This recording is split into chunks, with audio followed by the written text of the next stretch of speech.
Hello, my name is Arthur Hill, and in this presentation I will be discussing and analysing findings in the field of learner motivation, focusing on the concept of autonomous learning and its role in Deci and Ryan's self-determination theory.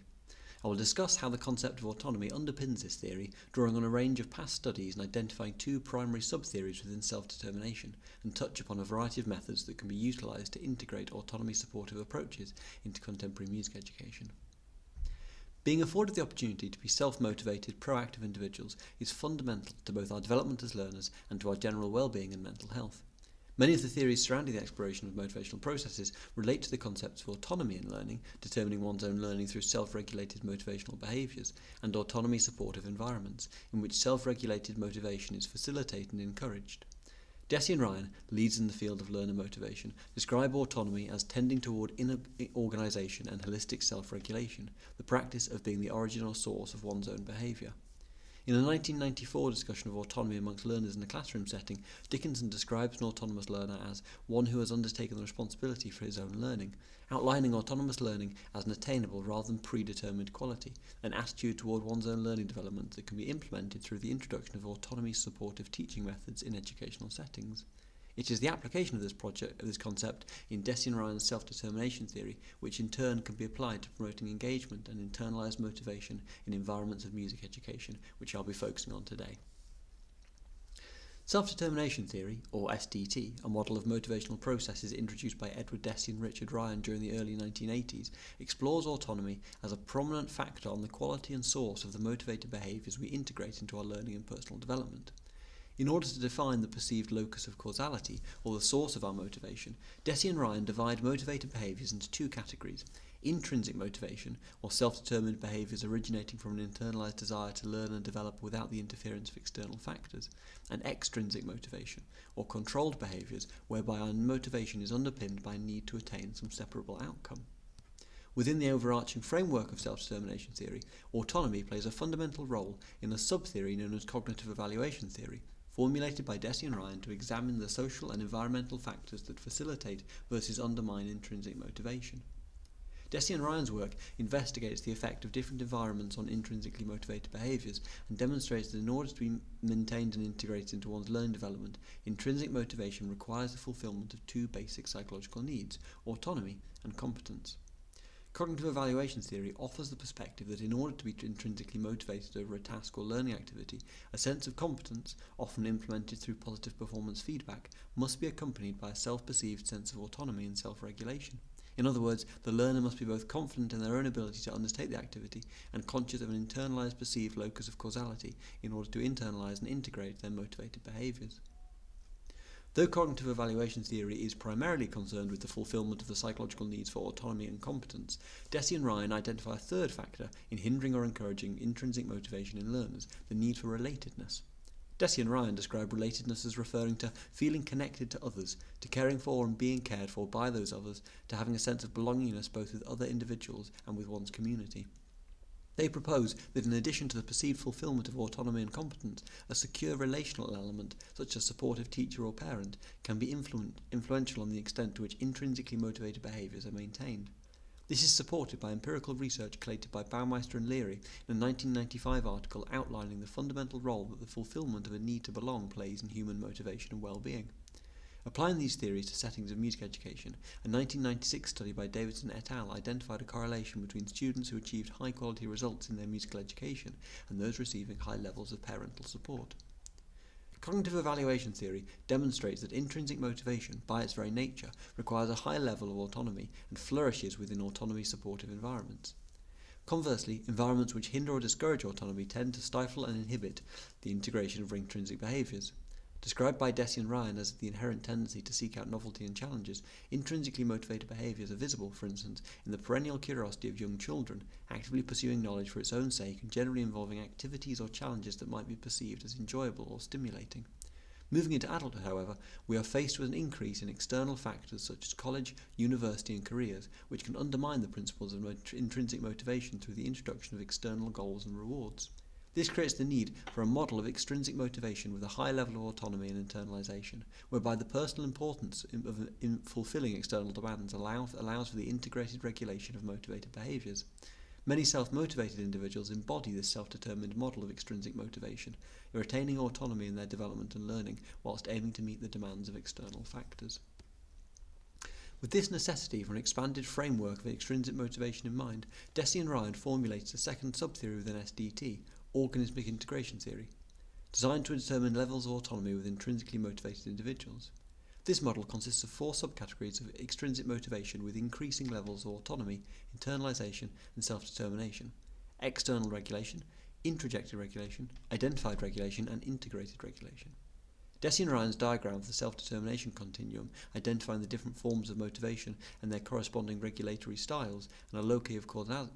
causality, outlines the relative autonomy of each of these subcategories and specifies their associated regulatory processes. Whereas non-autonomous external regulation, for instance, denotes compliance, external rewards and punishments, self-determined integrated regulation, further to the right on Deci and Ryan's diagram and subsequently closer to the autonomously driven category of intrinsic motivation, corresponds to congruence, awareness and synthesis with oneself, demonstrating the increase of autonomy and self-regulation that occurs as the locus of causality becomes more internalized. Deci and Ryan's work demonstrates that intrinsic motivation, though desirable where attainable, is not the only form of autonomous and self-determined motivation. Paul Evans explores how the application of self-determination theory in settings of music education might improve and develop our understanding of motivational processes, particularly in regards to instrumental learners. Evans discusses how environments of traditional music education can have a tendency to undermine autonomy, promoting extrinsic motivation over intrinsic motivation in their learners, integrated into educational settings, especially those with a focus on Eurocentric classical music, though through a prescriptive and sometimes controlling approach to teacher-student engagement. In a 2009 article, de Bazenack and Swindles analysed findings surrounding the quality and quantity of motivation in both classical and non-classical music students, identifying higher levels of extrinsically motivated behaviours in students of Western classical music, with a greater influence from external figures such as teachers and parents. Conversely, studies show that an increase in self-determined intrinsic motivation and autonomous learning in those studying pop, folk or jazz. Discussing these findings, de Bazenack and Swindles write, "It is a possibility that the resources and attitudes that one needs as a pop musician are not those required in hierarchically structured workplaces which, like schools and colleges, tend to demand some degree of conformity and compliance."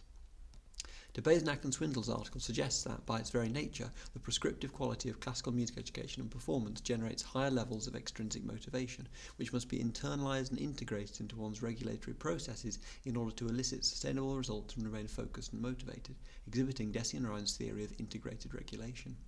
Conversely, non-classical music students tend to display motivated behaviours with a more internalised locus of causality, allowing them to appreciate and gain greater pleasure from the act of musical performance and creation for its own sake. According to Deci and Ryan, autonomous motivation, whether intrinsic or extrinsic, can only be maintained through the integration of autonomy-supportive methods into educational settings. Exploring this concept, John Marshall Reeve examines the need for teachers and students to be in sync, to form professional dialectical relationships with equal influence from each other, avoiding the unilateral approach found in many non-autonomous environments. This closely links to the psychological need for relatedness outlined in Deci and Ryan's cognitive evaluation theory, which Paul Evans argues is an important factor on motivational behaviours in environments of music education. Whilst Reeve's proposal of a less hierarchical teacher-student relationship might suggest that autonomy-supportive environments, in order to sustain and thrive, must neglect formal structure in favour of a more laissez-faire approach, Yang, Reeve and Deci argue that it is the quality of the structure, either autonomy-supportive or controlling, which determines whether the implementation of structured elements into an educational setting diminishes or encourages autonomy and intrinsic motivation amongst learners, rather than the inherent qualities of structured learning itself. An effective method of integrating autonomy support into an educational environment, especially a classroom setting, is through the provision of explanatory rationales for required tasks, especially those which might at first seem unimportant or tedious. Reeve discusses the importance of instilling an understanding of an activity's personal positive impact in students, allowing them to appreciate the activity for its greater importance and long-term effects whilst overlooking the immediate tedium which might occur. This approach could be applied to maintaining classroom organisation, practicing for exams or performances, or arriving to classes on time, and can be implemented within teacher-student engagement through a subtle shift in priority from the task itself to its underpinning rationale, proceeding the description of the activity, for instance being punctual to a rehearsal or practicing instrumental parts in advance, with its explanatory rationale, such as an assessed class performance. The effects of internalising autonomous learning and the impact that the implementation of autonomy supportive environments can have on learners is particularly salient in instrumental practice, in which the student must consistently meet the external demands of a teacher or institution through primarily independent means, implementing the self-regulation to conduct regular structured practice sessions. In a 2017 study to determine the impact of intrinsically motivated behaviours and feelings of autonomy and competence on the flow of student instrumental practice, Valenzuela, Pestana and Codina identified a correlation between instrumental students studying at a music conservatoire and high levels of perceived autonomy and competence, demonstrating the fundamental role of both factors on successful music practice at a high academic standard. Drawing on the aforementioned work of both Evans and de Besnac, it is clear that exhibiting exclusively intrinsically motivated behaviours in instrumental practice is often unattainable, with many traditional settings of music education inevitably undermining intrinsic motivation. In order for practice to be driven by intrinsic or self-determined extrinsic motivators, achieved through the fulfilment of the basic psychological needs for autonomy and competence, the conservation of autonomy-supportive learning environments is fundamental, allowing students to be driven and engage and exhibit increased performance in their instrumental practice. Due to its often tedious nature, Renwick and Macpherson proposed that a combination of intrinsic and extrinsic motivated behaviours is required to maintain a rigorous practice routine in order to achieve mastery of an instrument. Within this presentation, I have aimed to provide an overview of the broad concept of autonomous learning, its fundamental role in self-determination theory, and explored ways in which the integration of self-determination theory into educational settings through the implementation of autonomy support can fulfill the basic psychological needs for autonomy, competence and relatedness required to maintain intrinsically motivated behaviours. Applying these theories to music education, we've seen that autonomy-supportive environments, as well as the positive influence of involved and supportive figures such as parents and teachers, play a major role in internalising motivational behaviours, particularly in the context of instrumental practice. Breaking down various components of autonomy-supportive teaching, we've seen that higher levels of extrinsic motivation exist amongst classical music students than amongst those studying popular, jazz or folk music. Finally, we have identified that a combination of intrinsic and extrinsically motivated behaviours is desirable in order to effectively internalise rigorous instrumental practice.